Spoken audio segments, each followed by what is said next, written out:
Best.Podcast.Ever is sponsored by the Gertzberg Law Firm, a full-service business law firm in Cleveland and Chagrin Falls that's changing the way businesses retain their attorneys. Go to gertzberglaw.com to learn more. While you're there, check out Cover My Six, a complete legal audit of the 6 areas that most often create or prevent business lawsuits and government investigations. Go to covermysix.com to learn how we keep you safe. Enjoy the show. Ladies and gentlemen, you're about to listen to the best podcast ever recorded. Instead of provide an energizing moment, provide a positive energizing moment. And what I mean by that is I always bring energy. You know when I'm in the room, you know when I'm home, but sometimes my energy can be as destructive as it is positive. So if I'm in a bad mood or if something happens, I could come in and as a co-worker, employee, whatever, you could feel that. Hey folks, Alex Gertzberg here. Welcome to another exciting episode of Best Podcast Ever. I'm glad you're here. I appreciate it. I appreciate you. I hope you're doing well and safe and happy and healthy and positive. That last bit, so important, so important.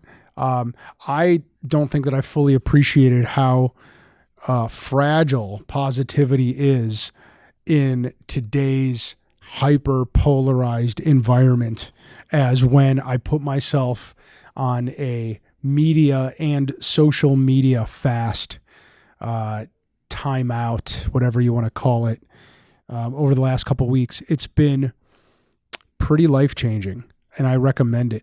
So after the George Floyd murder and all the protests that happened in earnest after that, I was not shy about my views about it on social media and on this podcast. And I went down that wormhole that is social media hell. It was just picking every fight, calling people out for being ignorant or racist or whatever. And it turned into this unending avalanche of vitriol and unnecessary just bullshit that I didn't really realize how hostage my serenity became, right? Poor grammar there. But I felt like, looking back on it now, that I just went into this limbic mode where everything was reaction and emotional, and I'm in a very real sense, I feel like my serenity was taken hostage. And the day came when I woke up and I said, I'm not going to go on Facebook for a little bit. And I'm also not going to watch the news for more than like a 2 or 3 minute chunk of time each day, just to kind of know what's going on, but nothing more. And that was a couple weeks ago, and I feel freaking great. Better for sure than I did before, when it was just constant bombardment by negative stimuli. So much discontent out there, right? I'm not telling you anything you don't know. Everyone's pissed off about something. I heard a quote the other day. I can't remember who it was, but it was something like, if you spend time on every email or every newsletter or every social media post or every news cast, even for a minute, then you are outsourcing your attention. You are giving somebody else and their agenda power over your attention and your consciousness. Anyway, that became really clear to me over the last couple of weeks, because having significantly restrained the inputs coming in about world affairs and political upheaval and what I think is just a whole lot of ignorance. I just feel, I don't know, I feel a lot better. And then taking it to another level of replacing that, right? So all the time that I had spent on surfing and responding and watching the news, and replacing it with more positive things, poetry, music, books, really great TED Talks, meditations. It is orders of magnitude more positive and better for you than either not having any negative stimuli at all or not having any stimuli at all, right? Which probably goes without saying. Anyway, speaking of positive stimuli, let's talk about my man, John DiJulius. It's his second time on the show. His first episode, well, this is episode 129, and I should have his first episode number in front of me, but I don't because I'm unprepared. But it was like in the 90s. I want to say it was like 96. If you go to thebest.podcastever.com or wherever you're listening to this podcast or watching it, and I don't know, find DiJulius. That episode was freaking awesome, and you're definitely going to want to see it and listen to it. But this one, I think, was even better. He brings it. He brings it every time. And it's very intentional, and we talk about it here. His intention to bring positive energy to every interaction that he has with anybody. It is there, it is concrete, and it happened here, and I was the beneficiary of it, and now you are the beneficiary of it, and I think you'll enjoy it. For those who don't know or who didn't read, John is the founder and the head of the DiJulius Group, which is this world-class customer service consulting firm, and also John Roberts Spa, where I get my haircut, but don't judge them. I'm just ugly. If I didn't get my haircut there, it'd be unwatchable and even uglier. And Believe in Dreams, which is this amazing nonprofit that he created to help kids in bad situations feel better about themselves and have amazing experiences. Aside from all that, he has a podcast, and he is an amazing coach and an amazing mentor and an amazing entrepreneur. And in this podcast, we extract from his DNA, from his sinew, some really great kernels of information and knowledge.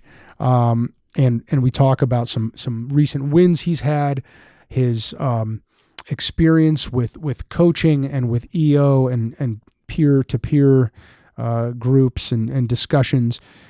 We talk about the right way to communicate with employees. We talk about empathy, leadership, creativity, entering states of flow, learning, and a whole lot more. So buckle up, kids, because you're in for a really great ride. Enjoy it. Leave some comments. Talk to me. Talk to our producer. Talk to us about what you think about this show. You can do that through whatever implement you are listening to us through, I think, but certainly iTunes and Facebook, and you can subscribe through any of those things, or Stitcher or Spotify, whatever. Let me hear from you, but above all, thank you for tuning in and for coming back and for giving us your time. You could have given it anywhere. And you're here, and I am grateful to you. So enjoy this episode. I know I did. And we'll see you on the other side, folks. Thanks. John DiJulius, how are you, my friend? I'm doing great. Thanks for having me back, Alex. Thanks for being here. You look fantastic. You look good. Quarantine's been good to me. I'm telling you, you look like you got some color. Obviously your hair is always perfect because you own a salon. So I'm doing. I haven't been able to get in, but hopefully tomorrow I'm getting in. Oh no, you look good, man. You look healthy. Thank you.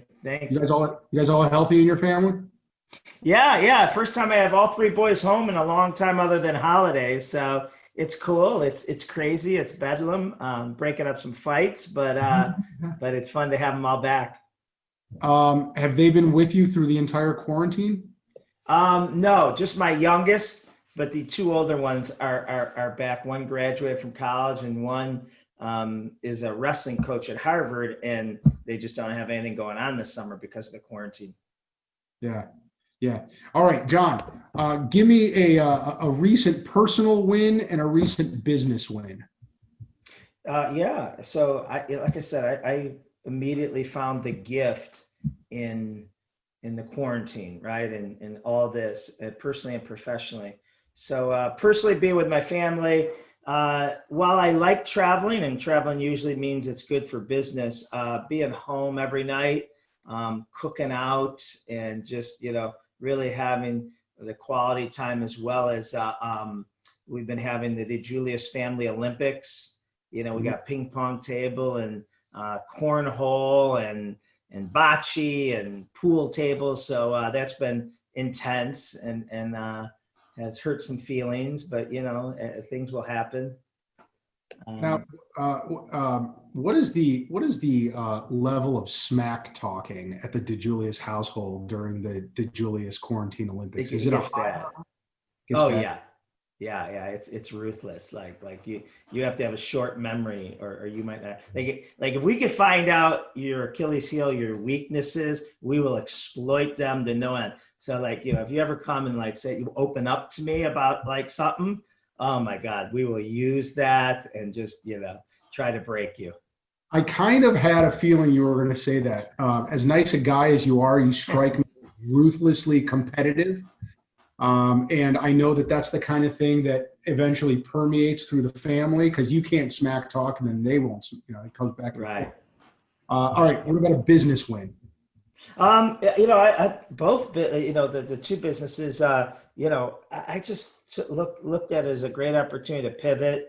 The salons, we were closed, so we were able to, remodel and paint and do all the things we just never have time to do. And so that was really good. And we reopened, and we were really ahead of the curve with how we reopened. And I don't know if you saw me, I was on TV. I did a haircut at midnight. I came out of retirement after 15 years, cut someone's hair, and then he had to come back and someone had to fix it. But and then the DiJulius Group, we are working on stuff that we've had on our to-do list for the past 3 years, but we haven't had any time to do it because we've been so busy, which is almost has been hurting our evolution, our growth, because we needed to do this stuff.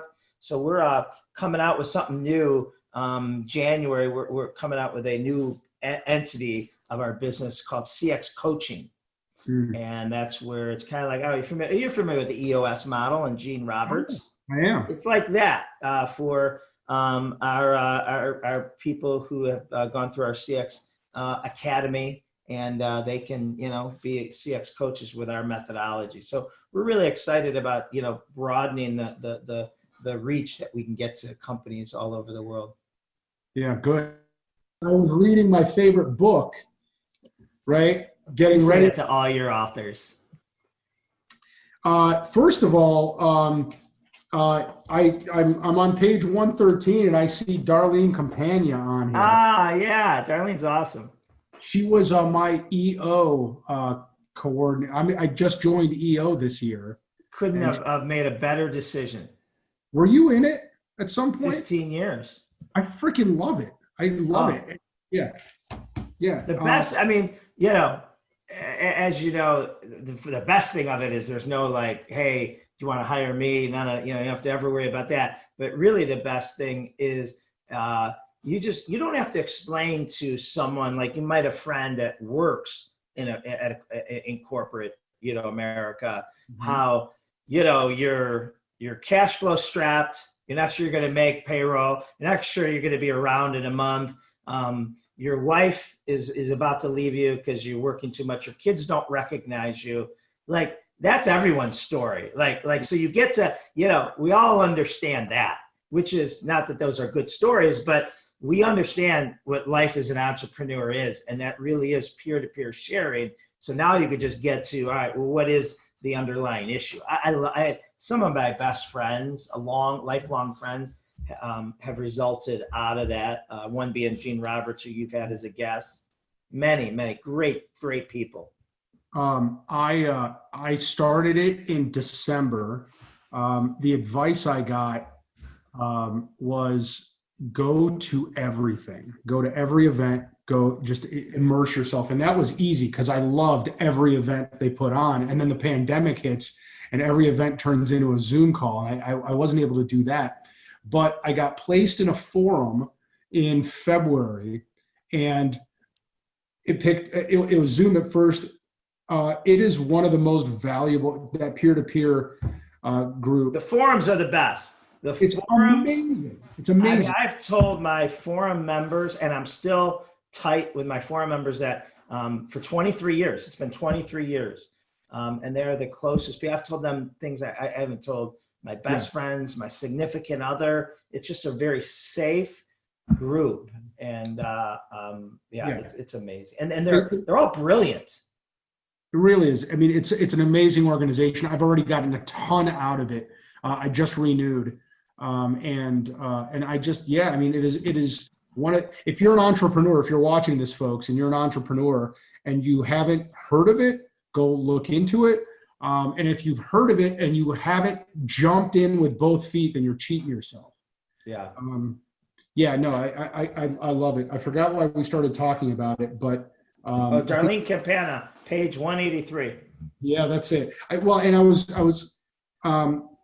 think what I wanted to ask you, well, first of all, since this, you wrote another book, didn't you? Didn't it just come? Oh, two. Was this the first three? No, that's my third. I'm saying, so is this, the third out of how many? 5. You've written 5 books, John? I have. Over 20 years. Not like I'm ripping them out every couple months. Yeah. Well, so what I wanted to ask you is, because first of all, there's like gold on every page, right? And this is another thing. Folks, I mean, read John's books because they're mind-blowing. I love how open you are, right? I mean, candidly, you invite people to steal some of your hacks, and I'm going to do it because it's all great stuff. But I'm just wondering, so during the pandemic, obviously your unique ability, you're a great speaker, you're a great CEO, you're a great visionary, but empathizing and tapping into what matters to customers, I think that's probably your most unique ability, right? Thank you. How have you been able to sit on that during the pandemic? I mean, has it been right? How have you been able to work that in the last 3 months? Talk about that pivot that you talked about a few seconds ago. It gave us a great opportunity to reach out to all our existing and past clients, CEOs, right? And just say, how are you doing? Like, really, how are you doing? And then what we did for everyone, our clients, is we said to them, listen, and I believe this, generosity wins. And how you treat people, how you treat your customers, how you treat your employees, especially during times like this, will be, how they treat you long term. And employees and clients, they want something to brag about. And I wanted to make sure I gave our employees something to brag about. We can get into that in a little bit. But my clients, I called them up, the CEOs, and said, listen, you're hurting, you're laying off, you're closed, you're doing this. I go, let me do a presentation for all your leaders. And it was talked about leading in a crisis. No charge. I want to do this for you because you've been so good to me. And everyone was like, oh my God.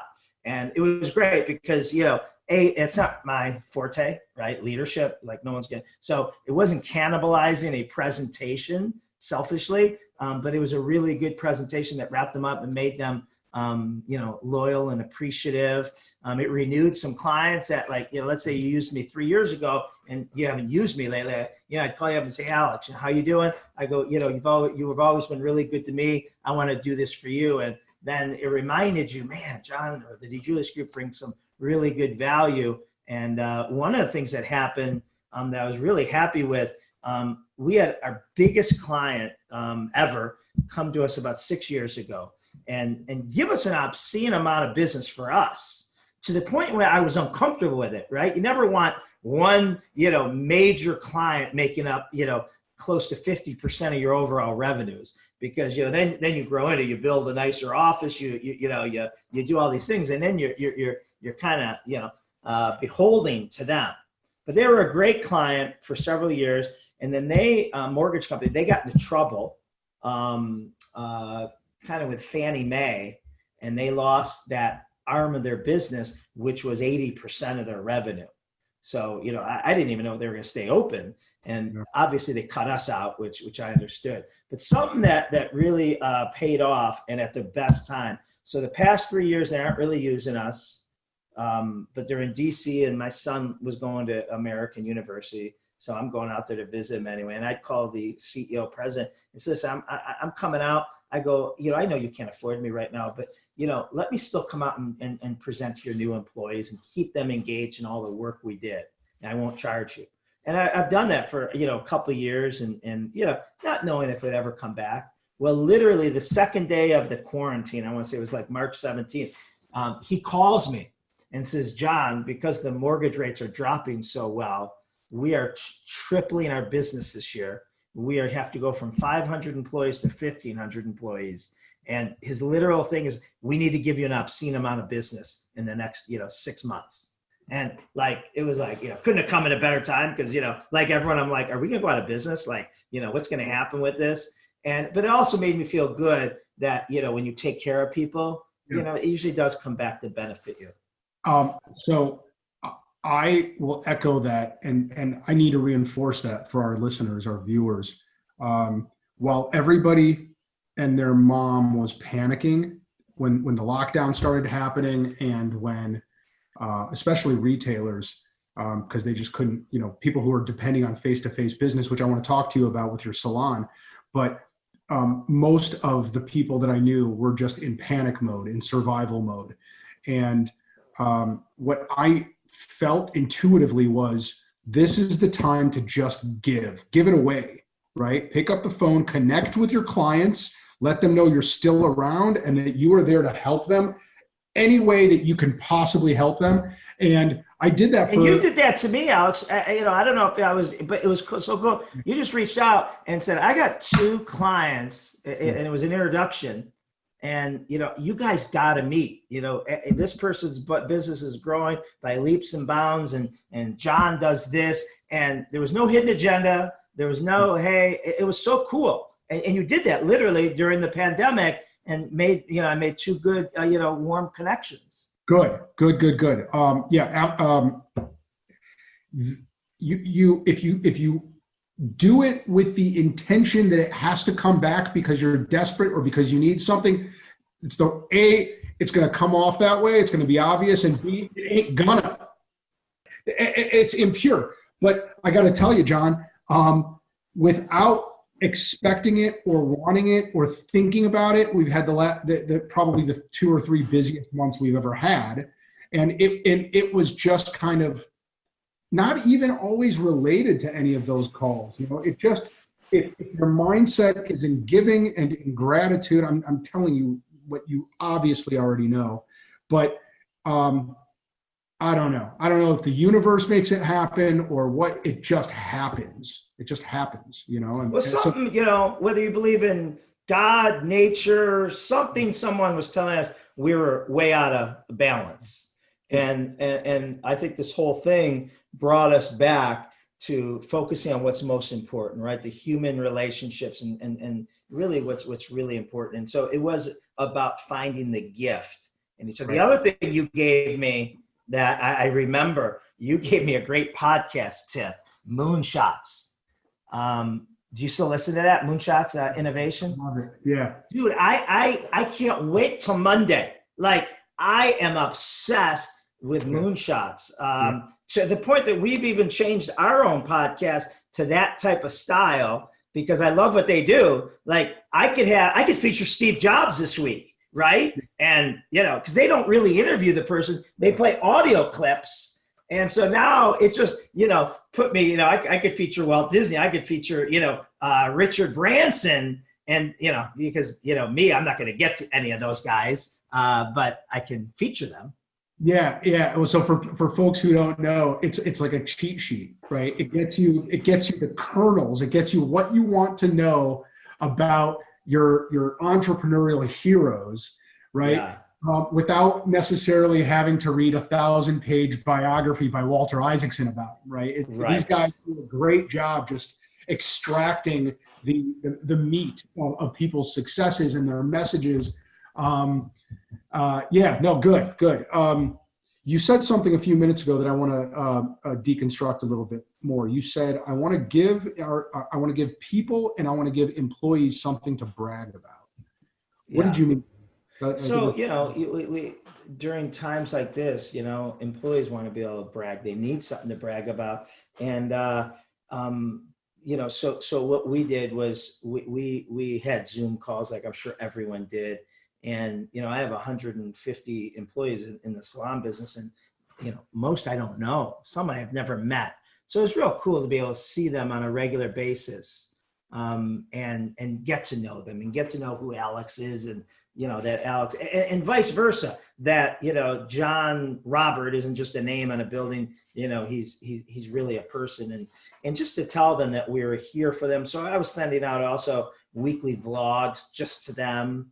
But then I also learned some key things, listening to a podcast about Winston Churchill, and, something that was said about it is, number one, you got to control the narrative.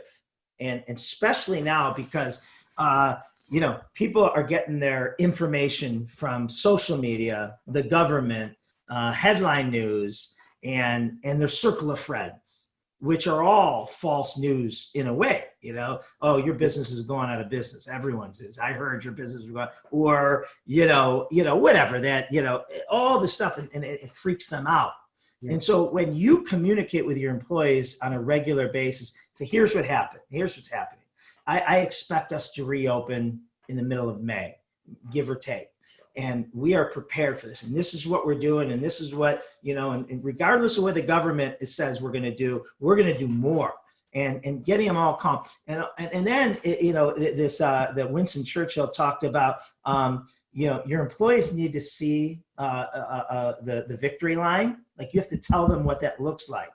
And so, I told them what we were going to do and how the next 6 months was going to be our best moment in our company's career. And then I said this to them: when we'd be on the phone as teams, this is back in March, actually right now, everyone get their calendars out. I go, what's December 27th look like? And I go, block it off and pick the best restaurant in Northeast Ohio, because we are going and we're celebrating our comeback victory then. And just, they felt so good. And I said, I got you. I'm not going to let anything happen to you. You will have a job. And that just meant so much to them. How has the reopening been going for you? Good. I mean, we had we have restrictions, only 50% capacity. And then when you add in the sanitation time, it kind of takes us down to 40% capacity. But we've expanded our hours. So to get a lot of that inventory back. And then, we've even opened Sundays for the foreseeable future to get that inventory back, because there was so much pent up demand. No one got their haircut for so long, and it's been really, really good. And it's been really positive.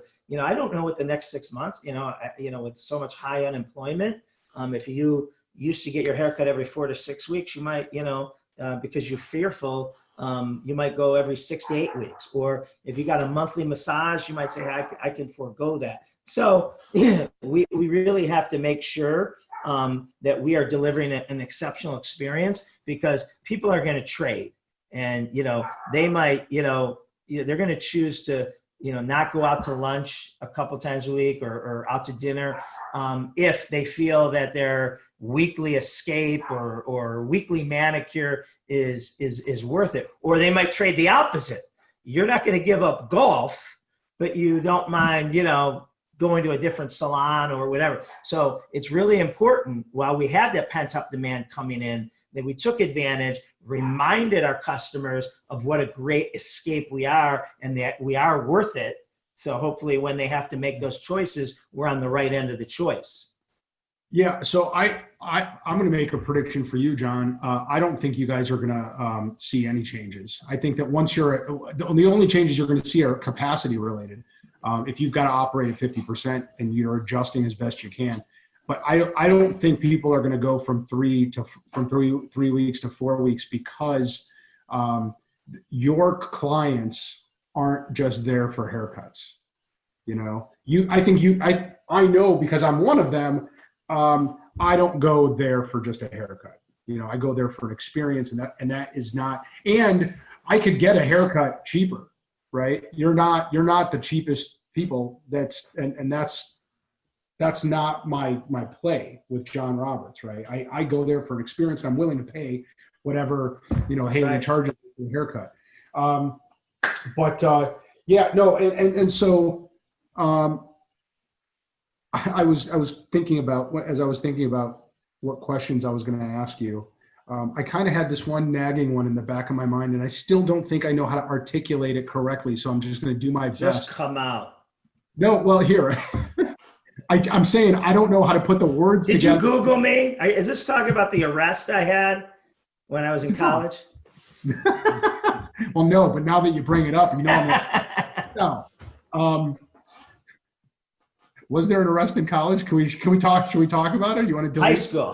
I got caught skinny dipping, and the police took me and 4 other guys to the police station without any clothes on, just to bust our chops. Oh, yeah. That's hilarious. Where did you go to high school? I went to St. Joe's, but this actually happened at the Mayfield Country Club, because that's where I lived. And we were running, we were idiots. And we were running up and down the streets, with nothing on. And, fortunately, that's the worst thing I've ever done. Yeah, no, I was not going to ask that, but I'm really glad that we got that story on this podcast. Yeah. Now your listeners know what they're listening to. No, my question, which I still basically it's this, right?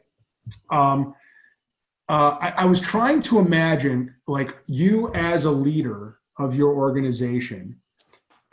Only interactions I've ever had with you, right, have all been packed with energy and positivity, right, and good advice. And so I've never really seen you lead troops, right? And so what I've been thinking about is, when the world seems to come crashing down around you, right, as it has seemed for most business owners, right, is John DiJulius consistently that same high energy, always positive cat? Or have there been, in the last 3 months, from pandemics to like race riots to whatever, are there moments when you crack, when people see a different side, when there is just kind of like a different expression than the one that I've seen of you not as a leader of troops? So there's a couple answers to that. And I've really, had an epiphany in the pandemic about the good and the bad of me. But to back up a little bit, I do have a personal action statement. It used to be provide an energizing moment to anyone I come in contact with. And I had to adjust that a little bit, because to your point, that's easy for me. I bring energy. Okay. That's not like, doing some push-ups and, it's not like making me get into a zone where it's so silly. And this is only for me, but I had to add a word: provide instead of provide an energizing moment, provide a positive energizing moment. And what I mean by that is I always bring energy. When I'm in the room, when I'm home, but sometimes my energy can be as destructive as it is positive. So if I'm in a bad mood or if something happens, I could come in and as a coworker, employee, whatever, you could feel that. And that could just, wipe out, the morale for that day, that hour. Maybe, you work with me and I've been traveling and I'm finally in town and you're like, oh, John's here, and, he wants to, and that's my day where I'm, snapping. And then I won't see you for another month. I mean, so I really had to focus on that. While I do bring energy all the time, there are times when I don't like the energy I bring and I wanted to be more cognizant of it and try not to, be the wrecking ball when I can be. But the second thing to your point, so when the pandemic hit, I found that I'm at my best when things like this happen. And I get energized and I get in this zone where, like, what sports talks about, everything slowed down for me. When you talk about everyone making knee-jerk reaction and doing stupid stuff, and I am at my best, and it's clear, and I'm decisive, and I have certainty. And I'm not saying all my decisions are the correct ones, but I make decisions, and that kind of helps people. What I did find out about that, and so through the whole pandemic, I've been loving it. Like there was a time where, early on where they were saying, hey, we might come out of this by the end of March, beginning of April. And I got a little disappointed because we were getting so much done that I needed a few more weeks, right? But I was really at my best. But what it also made me think about, like I started to say, why am I at my best here? And then I started thinking about, so if we have a crisis every 10 years, I'm not sure I'm at my best the other 9.5 years. I think I cause more, like I need a crisis and I get energized but sometimes when things are going great, I'll create a crisis, which isn't good. Like I almost question myself as a leader in good times, because I'm uncomfortable with good times. I don't know if that makes sense. It does. So I've been really trying to pay attention to my own energy levels in different kinds of interactions, and specifically, to put a finer point on it, how I access flow, right? And how I can stay in flow, to where time seems to stop and to where everything is just kind of like all intuitive and autopilot and feeling great, energized. And I've noticed it for myself in situations just like the one you just described. High pressure, people are panicking, decisions need to be made. They're impactful decisions that are going to affect hundreds of people, or just deep impact for a few people.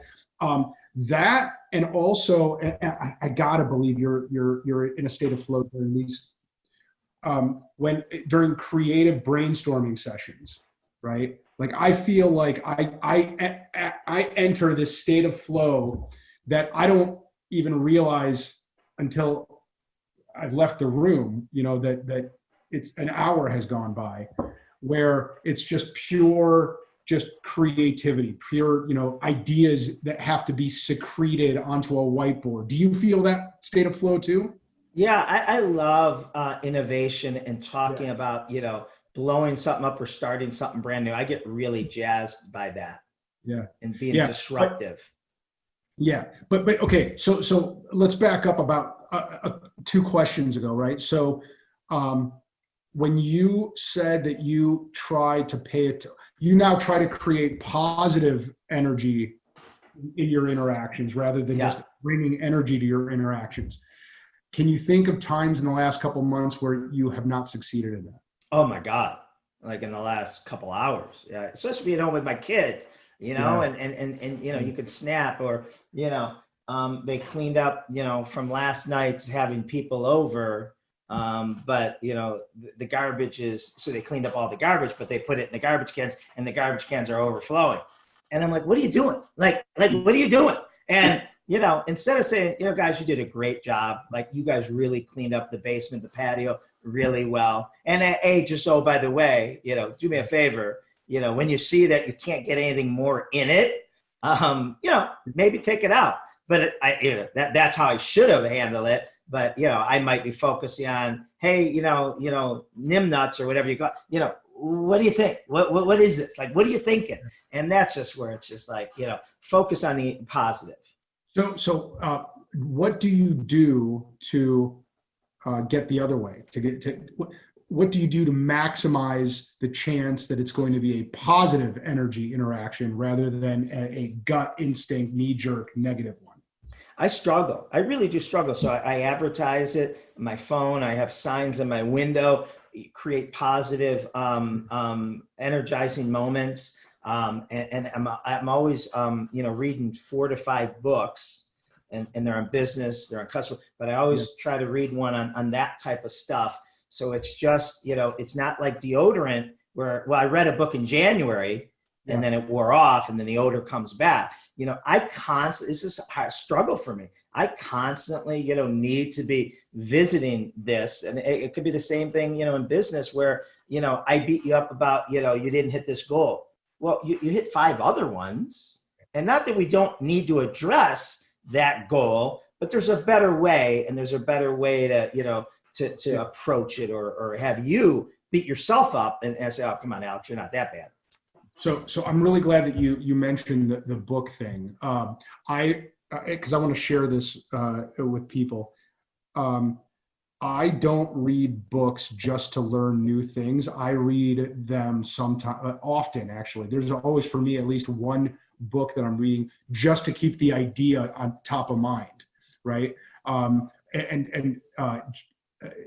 Just being kind, being grateful, right? Having something by your bedside that is just a constant reminder that is an important muscle to exercise.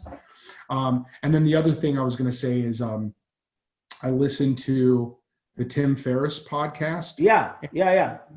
So he interviewed Amanda Palmer a while back, who was one of the members of this rock group called the Dresden Dolls. And her hack for positive, energizing moments, I love it. She said that to avoid flying off the handle when people piss me off, I start every interaction by repeating the phrase, I love you, or I love this person. There is love for you, right? And it puts her it wires her brain to see positive, right?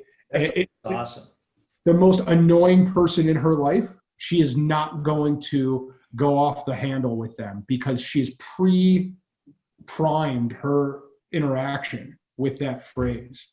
So I've been trying to do that too. I like that. I think that's a great idea. And some people might think that's corny, but it's hard to, call you an SOB, which like I'm dying to right now because you ticked me off or whatever, with first starting to say, I love you, Alex, in my head, right? Yeah. It would be hard to then follow up with, but, and then tear into you. I think that's great. Another thing that really got me even, more revved up and to be in the zone is, this is something I ask my like customer service consultants every week. What are you consuming? So every week throughout the year, and they have to give me a report, like a weekly update on stuff. And one of the things is, what are they consuming as far as reading, videos, podcasts? Like that is so important to me. And I will tell you, since the quarantine, I have just like became obsessed. Like, because we have so much, extra time. We have the commute time, right? I'm not traveling. And so I'm getting 2 to 3 hours, not in a row, but 2 to 3 hours a day, listening to podcasts, listening to audiobooks, reading, watching some good videos. And that just has me freaking like, so amped up. And my poor employees, I'm like texting them immediately when I get these ideas, like, hey, we got to do this. Hey, we got to do this. Hey, we got to do this. But it's like, it's, and I'll tell you one thing, kind of thing I switched. I bet you a lot of people did this and are still doing this. So I started binge watching. I love, shows, especially in the beginning of quarantine. And I went through the typicals, Breaking Bad, and all, I tried to watch a bunch, and I went through them all, but I was frustrated because I couldn't find a series to watch. They were entertaining, right? Where I was inspired by the main character, right? Like where I wanted to be him and be a better whatever. And it really bothered me, right? And like, so I went to biographies on audio, and I've listened to 3 in the past 2 weeks, and that replaced it, because like right now I'm listening to Shoe Dog by Phil Knight, and yeah, dude, like I can't wait, no offense, for this to be over, or the next time I get in my car, or whenever, because I'm dying to hear what happens, because where he's at in his business right now, there's no way he's going to get out of this. Like he's going to go under. And, and to me, it's the same thing as a Breaking Bad, because I am so curious. It's a story, it's a movie to me, and it's substituted it, but in an inspiring, way that I could, apply to my life or my business. I freaking love Shoe Dog. I love it. I love how everything is an existential threat to that company, and you know how it's going to turn out. Right. You know the ending, but I still feel like, what happens next. Yeah. And it's really made me, my business is 8 years old. Yours is probably a little older than that, I think, right? John Roberts is almost 30. Yeah. I'm much older than you. The DiJulius Group is 20. Okay. It has made me feel great about my entrepreneurial journey. It almost feels like you're not failing enough, right? It's like, dude, I got to push the chips in the center more. It's good though. I mean, so that has really helped, give me that binge, but replaced it for a healthier binge of like motivation. Yeah. I'm listening right now to the biography of John D. Rockefeller by Ron Chernow. That's a fascinating one. And earlier you mentioned a podcast about Winston Churchill. Is it John Meacham's podcast? No, it was actually Donald Miller's. Well, I don't know. It was Donald Miller's podcast. He was interviewing the author, and I can't remember the author's name, who wrote the book on Winston Churchill. It might be. That could be him. Or was he interviewing Eric Larson? Because he's got a new book about Winston Churchill. That might be it. And it's all about the crisis. Getting through a crisis. Oh my God! There was 9 tips, and all 9 were great. Even a quote he had: "More is caught than is taught." I never heard that before. Meaning, I could tell you all day, how I want you to, have positive energy, and how I want you to be great at customer service. And that's me teaching, right? But how I am to you, or how I am to my customers, you're going to catch that. And that's what you're going to model, versus me just saying, no, go do it. Don't worry about me, but go do it. And there were so many pearls. And that's where I got a lot of my strategy from, for like with my staff, and showing them the victory, and having a reason to celebrate, and just stuff like that. Like I got a lot of great inspiration from that. So I think that the author he was interviewing was Eric Larson, and the book was The Splendid in the Vile, was the name of the book, which it's one of the 4 on my shelf. I'm halfway through it. And here's the thing about, so it's about 1 year, 1940, and it's about how Winston Churchill led in England during the Blitzkrieg, during the bombing. Yes. And here's the thing, and I've been telling people all about it. I think I talked about it a few podcast episodes ago. Anyone who's bitching right now about the pandemic, or about race, or about quarantines, or the coming recession, it was within the last century that people walked out of their homes in London, England, looked up into the sky, and saw the sky blackened by German bombers. The entire blocks of London were turned into the surface of the moon. People had no clue whether the following day stormtroopers from Germany were going to land on the shores and send them all to concentration camps. It was a daily existential threat. And that lasted for an entire year, right? And here we are, right? I mean, I actually get a lot of perspective out of that book because I'm sitting here, the quarantine wasn't fun, but I'm sitting here on Wi-Fi interviewing people on my podcast. You know what I mean? And your biggest concern is that your Wi-Fi holds up, right? I mean, that's what's keeping you up at night, which, I mean, is a concern, but, come on, keep it in perspective. I heard someone, I read a great quote, the quarantine exaggerates who we are as a person. And it's so true because I've met, seems like half the people have lost weight, half the people have gained weight. And the people that have gained weight, they'd be like, oh man, this sucks. My gym isn't open. And I'm like looking at them saying, dude, gyms weren't built for the first 200,000 years. Like you can't do push-ups, you can't do chair dips, you can't run sprints or jog. I mean, like that is the lamest excuse I've ever heard. Like, maybe it's your plan A, but there's something, you got plan B here. Yeah. The corollary, I love that quote. The one that I'm reminded of that's similar to that is, adversity does not build character, it reveals character. Love that. Love that. That's so true. We could easily keep talking for hours, but I want to get to the lightning round. So John. Well, I want to tell you one thing that maybe your listeners might have, something I'm proud of. So the DiJulius Group, we have this customer service training video that clients pay a lot for.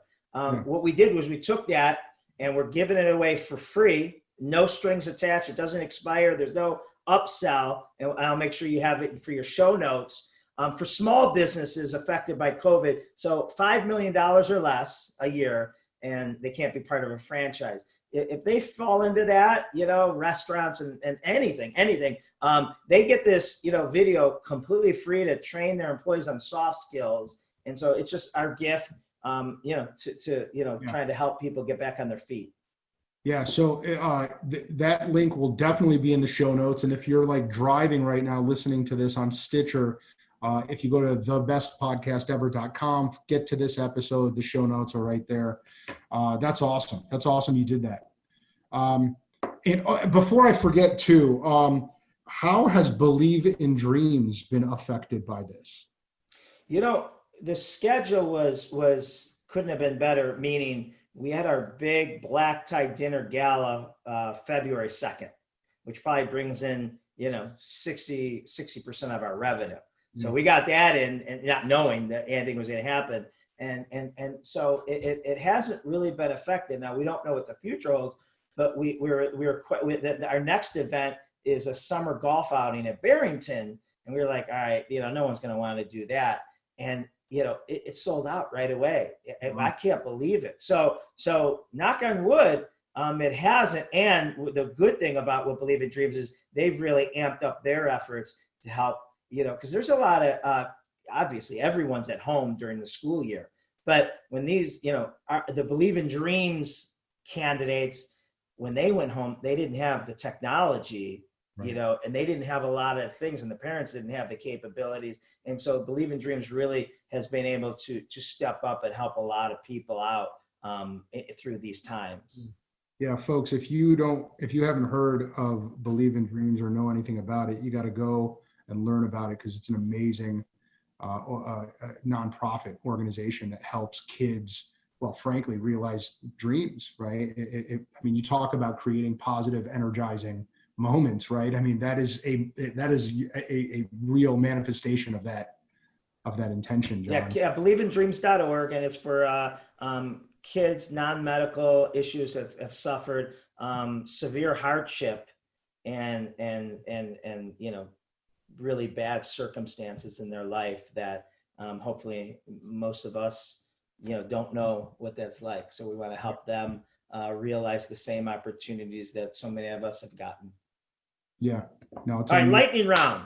Let's go. Let's do this. Ready? All right, John. So I've changed this. So you were good. Episode 96, I think, is what you were before. So since then, is that 96 in the rankings? No. So I made the top 100. of the all-time rankings? No, it probably is one of the highest ranked ones, though. I remember looking at the stats, and it's very high up there. No, it was episode number 96. Okay. Let me see. Now my OCD is kicking in. Oh, I'm just. Oh, no, I was totally right. Episode 96. Wow, so you're good. This is going to be like episode 129, 130, I think, right? So the lightning round questions have all changed. All right. So here's the first one. You ready? You are a professional boxer or prize fighter or MMA fighter. What is the song that's playing as you're entering the arena and getting into the ring? That's a good one. Bad to the Bone. Oof.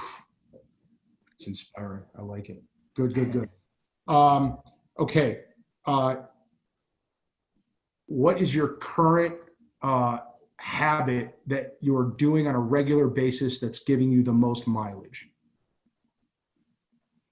I think it's just that what we talked about earlier, that just the listening, as soon as I get up, listening to the podcast, workouts,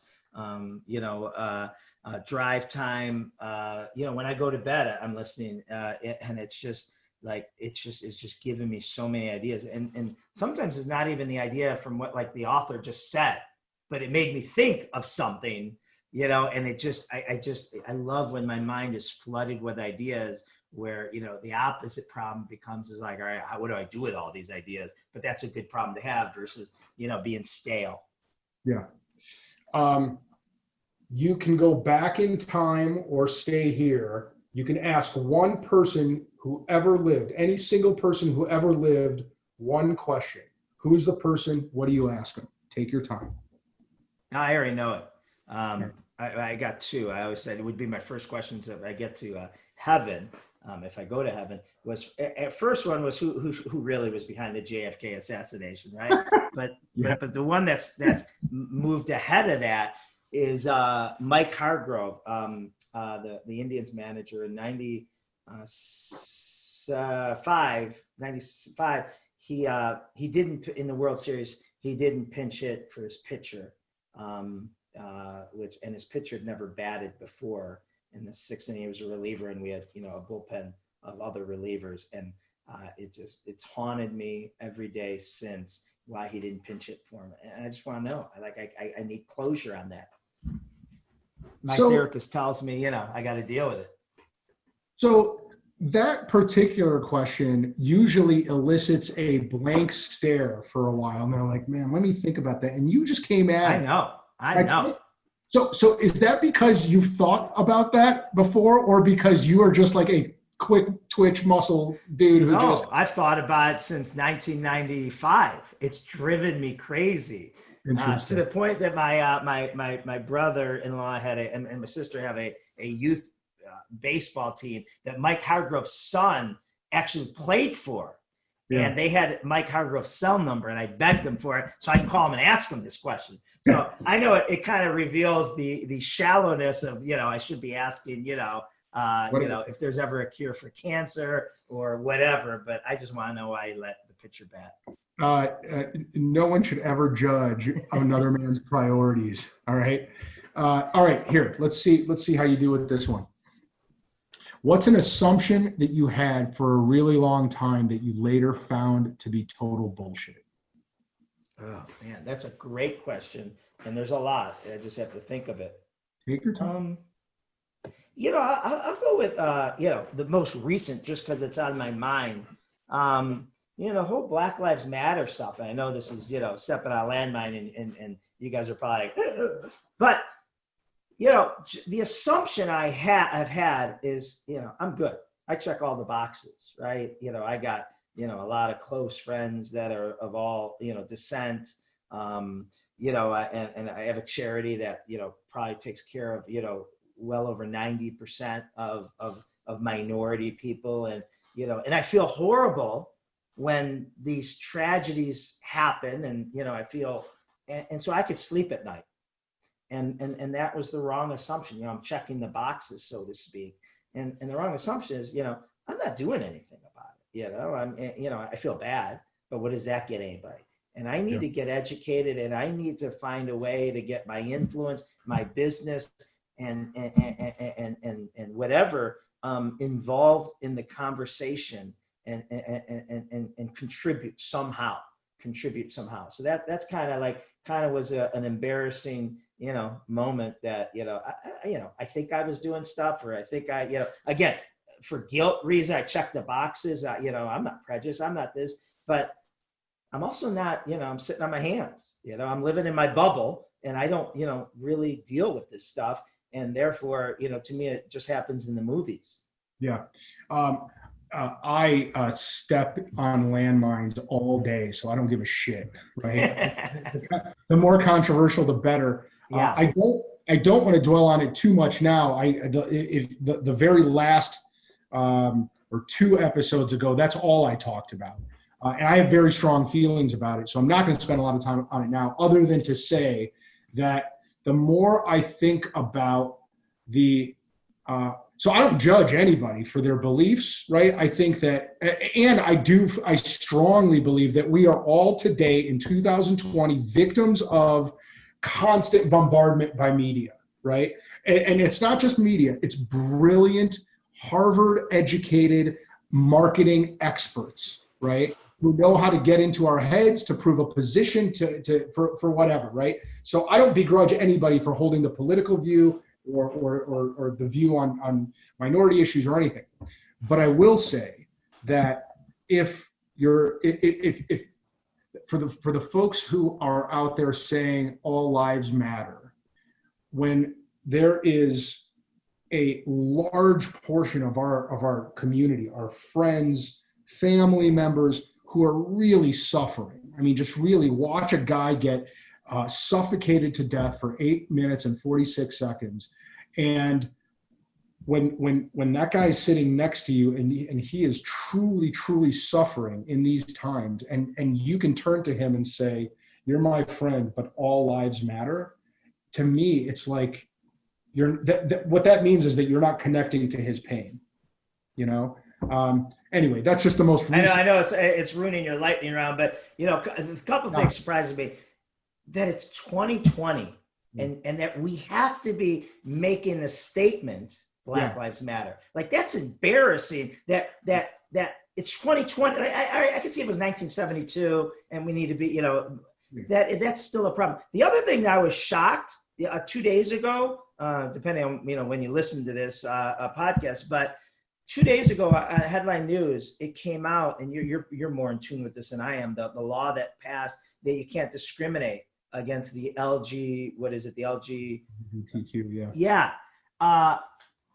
I can't believe we just passed that law. Like I kept on saying, is this? Did my cash grab from 1983? Yeah. Like, I really could fire you. Or not. Like, I was shocked and embarrassed that is something we just passed in June of 2020. John, I got news for you. It's worse than that. We didn't pass the law. The Supreme Court struck down 30 laws that said you could discriminate or the ability to discriminate. Those laws, half of this country allowed that kind of discrimination, and it took the highest court in the land to say, no, you can't. We should just be wearing the caveman outfits and dragging our significant others by their hair. And the good news, and I've been saying this a lot lately, is I do believe in history and I do believe in progress, and I am a student of history, and obviously you are too. History moves in one direction. Not always in a straight line. Sometimes it's up and down, but there are more civil rights today than there were in the 50s. There were more civil rights in the 50s than there were in the 1800s, et cetera, et cetera. Yeah. We will get there. It's It goes but I don't want to be pessimistic, because we live in a great world. We live in a great country. It's just, with the topical things going on right now, need our attention. I just asked you what's an assumption you had for a long time that you later found to be bullshit. Now I'm going to flip it. Yeah. What is a misconception people have had about you that they later found out to be bullshit? This is a hard one to admit, but I've gotten it all the time, that I'm aloof. And, the first time I heard that, someone gets to know me, they said, "Oh man, you're a good guy." And I'm like, "You've known me for a year." And they're like, "I just always got, the feeling that you were aloof." And I'm like, "What?" And then I heard it, 60 more times over the course of the last 10 years. And I hope it's a wrong assumption, but I'm scattered sometimes. And, so I think because I didn't have a significant other for a while who would tell me, "Hey, that's Alex, Alex, act like you know him." I would always go up and I'd be like, "Hi, I'm John." And you're like, "Dude, I'm your neighbor." Or, "Dude, we've met 100 times. And I'm like, "Oh," and then I do it next week. And, I don't know what that says about me. It's a flaw, but I sometimes, either don't recall people or I'm kept to myself in certain environments. I know that's kind of opposite of, the persona I will show. But yeah, it bums me out that people will think I'm aloof. I had to look up what aloof was. I knew it wasn't good. Do you think you have ADD? Oh my God, diagnosed.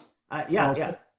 So I do too, and that is what you just described happens to me all the time. It's an executive functioning issue, and our minds race so fast back and forth that they don't settle long enough mindfully, unless you're very intentional about it, on remembering faces and names. That's what it comes down to. All right, almost done. What is the metric you use at the end of the day to determine whether you've had a good day?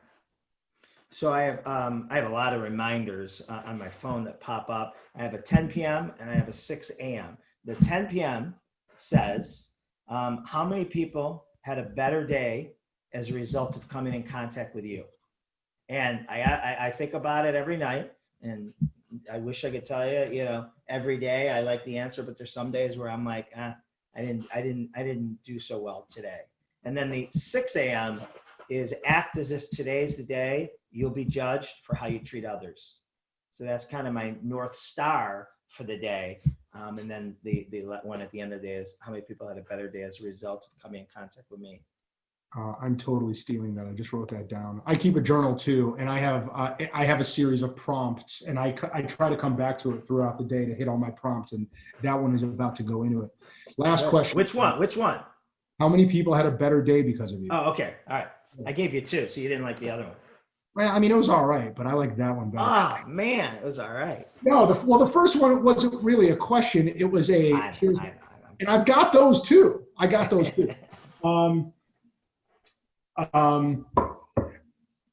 Last question, John.